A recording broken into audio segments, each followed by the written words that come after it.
je vais vous partager un document que j'ai préparé qui nous permet de voir comment on peut faire le suivi de ou transférer les informations qui nous sont données par notre institution financière pour les traiter personnellement, pour en faire soit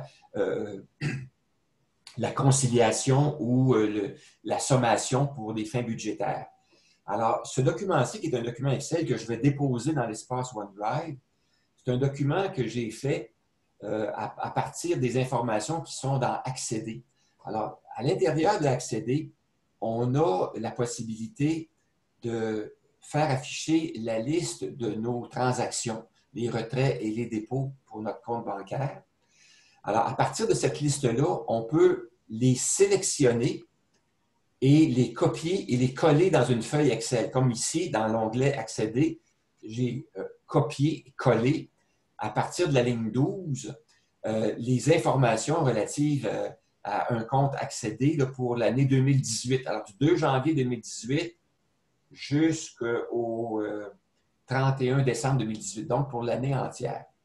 Alors, comment j'ai fait ça? Alors, tout simplement, la procédure est inscrite là, j'ai fait un copier-coller tout simplement des données à partir de mon compte Accéder. Et aussi, il y a une autre possibilité, c'est qu'on peut utiliser dans Accéder le bouton relever qui nous permet de sélectionner une partie, une période pour notre compte bancaire. Par exemple, je pourrais dire, j'aimerais ça voir ou faire afficher la liste des transactions du 1er janvier 2018 ou 2019 ou 2020 jusqu'au 31 décembre. On sélectionne la période et on sélectionne un format et il nous permet ensuite, il nous le transfère. Et ce transfert-là peut être déposé dans une feuille Excel. Alors, dans ce cas-ci, une fois qu'on les a transférés, on peut en faire un traitement. Les traitements qu'on peut faire, c'est qu'on peut les trier, on peut les filtrer et on peut les regrouper. On peut regrouper nos dépenses. Alors, je vais vous donner un exemple de ce qu'on peut faire avec le tri. Lorsque les données nous arrivent du compte Accéder, les données sont triées par ordre de date. Mais pour en faire la gestion, parfois, il peut être intéressant d'en faire un tri par ordre de description. Alors donc, on pourrait les trier par description, tout simplement en positionnant le pointeur de souris sur la première ligne d'information de première transaction et on sélectionne trier et on choisit l'ordre ascendant ou descendant. Et là, toutes nos transactions sont triées par ordre croissant de description. Alors, vous voyez que tous les éléments là, en A, assurance capitale, sont tous regroupés, ce qui nous permet de voir rapidement si on les a pour chacun des mois ou s'il y en a des mois qu'on a sautés. C'est un exemple. Même chose pour chacun des types de transactions. Maintenant, on pourrait aussi choisir d'en faire la sélection. Comment on procède? Bien là, ils sont déjà sélectionnés. Je vais enlever le bouton de sélection. Dans Excel, on a la possibilité, dans l'onglet Données, d'appliquer ou non des filtres. Là, ils sont déjà appliqués, mais je vais les enlever. Alors, lorsqu'on les applique, il faut sélectionner la ligne ou les cellules sur lesquelles on veut que les filtres soient appliqués. Alors, moi, je sélectionne les cellules de A à D12 et je clique sur le bouton de filtre, ce qui fait apparaître des boutons ici là, pour permettre de filtrer. Alors, exemple, si je voulais filtrer seulement les informations, par exemple, je voudrais voir seulement les dépenses qui ont été faites pour un des items. Alors, je pourrais désélectionner, en cliquant sur le bouton de filtre, je peux désélectionner tout, l'item tout, et sélectionner un des items. Par exemple, je pourrais sélectionner un item qui s'appellerait Taxe Ville de Lévis. Taxe Ville de Lévis. Alors, ici, alors, je vois que Denis vient d'entrer. Denis, il attend pour rentrer. Il faudrait qu'on l'admette. Jacques, est-ce que tu t'occupes de l'admettre? Oui. Parfait, c'est bon. OK. Donc, à l'intérieur, une fois qu'on a cliqué sur ça, on voit apparaître seulement les items qui ont été sélectionnés, les items pour la taxe de Lévis. Donc, on peut voir si tous nos relevés de taxes ont été, ont été transigés ou inscrits dans notre compte bancaire. C'est assez intéressant pour ça de voir comment c'est souple et c'est très facile à utiliser. Ouais. On a aussi la possibilité de les filtrer d'une autre façon intéressante. Je pourrais dire, par exemple, je ne veux voir que mes revenus. Alors, comment je fais pour voir seulement mes revenus? Alors, je m'en vais dans l'item retrait, je clique sur le bouton de sélection, je désélectionne, sélectionner tout, et je m'en vais à la fin et je sélectionne vide.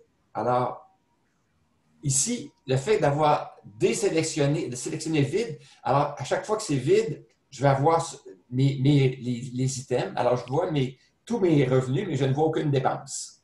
C'est une façon très rapide de voir nos choses comme ça. Maintenant, pour ce qui est de la façon de regrouper et de faire des sommations. Alors, il est possible de faire des sommations de nos dépenses par description. Alors, exemple de ça. Alors, on va toujours dans l'onglet Données. Il y a un item qui s'appelle Sous-total. Alors, en cliquant sur Sous-total, on a la possibilité d'indiquer à chaque changement de... Oups, ici, il ne l'a pas pris. Il faudrait que je clique d'abord sur le début de ma... Il faut que je clique ici sur la première ligne de mes transactions. Première ligne de mes transactions, je sélectionne le pointeur de souris, je clique sur le bouton Sous-total et là, je peux choisir à partir de quelle colonne je veux que je fasse mon regroupement. Alors, à chaque changement dans la description, je veux utiliser la fonction somme. J'ai la possibilité d'utiliser d'autres fonctions, faire la somme des dépôts et des retraits. Et je clique sur OK. Alors, j'ai rapidement la somme ici de mes dépenses sélectionnées par descripteur. Alors, pour les dépenses pour assurance de la capitale, mon total pour l'année est de 506 $. Alors, vous voyez comment c'est rapide? Et si je veux le voir, là, je vois à la fois chacune des dépenses et les sous-totaux, mais je pourrais voir seulement que les sous-totaux en cliquant ici sur les boutons. Là, je vois les trois catégories, mais si je clique sur le chiffre 2, je ne vais voir que les sous-totaux. Alors, je vois le sous-total pour les dépenses de l'assurance à capital, le sous-total pour les dépenses automobiles. Alors, vous voyez, c'est très rapide pour voir nos sous-totaux pour l'ensemble de l'année.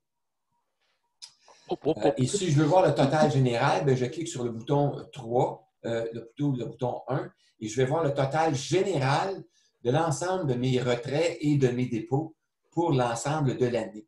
Alors, c'est fort intéressant d'utiliser Excel pour regrouper nos données financières pour chaque Petite année. Et on peut question. faire la même chose pour notre compte accédé et pour notre compte Visa. Notre compte Visa, c'est exactement la même façon de procéder. Qu'est-ce que tu veux dire par le bouton 1? Alors, je reviens dans l'item traitement. C'est qu'à gauche de l'écran, Ouais. ici, on a, à gauche de la colonne A, on a trois boutons. Le bouton 1, le bouton 2, le bouton 3. Ça Ouais. nous indique quel est le niveau de regroupement de données que OK. je veux voir affiché. Alors là, c'est Good. le niveau 1 et je peux cliquer sur le niveau 2 et le niveau 3.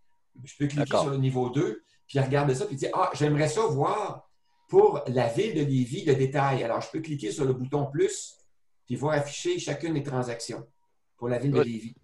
Et je peux cliquer sur le bouton moins pour empêcher l'affichage. Alors voilà. C'est un petit fichier que j'ai préparé pour vous permettre donc de regrouper les données à partir de vos comptes bancaires. On va. Est-ce qu'il y a des questions par rapport à ça? Euh, c'est peut-être plus ces données-là, vous les avez récupérées de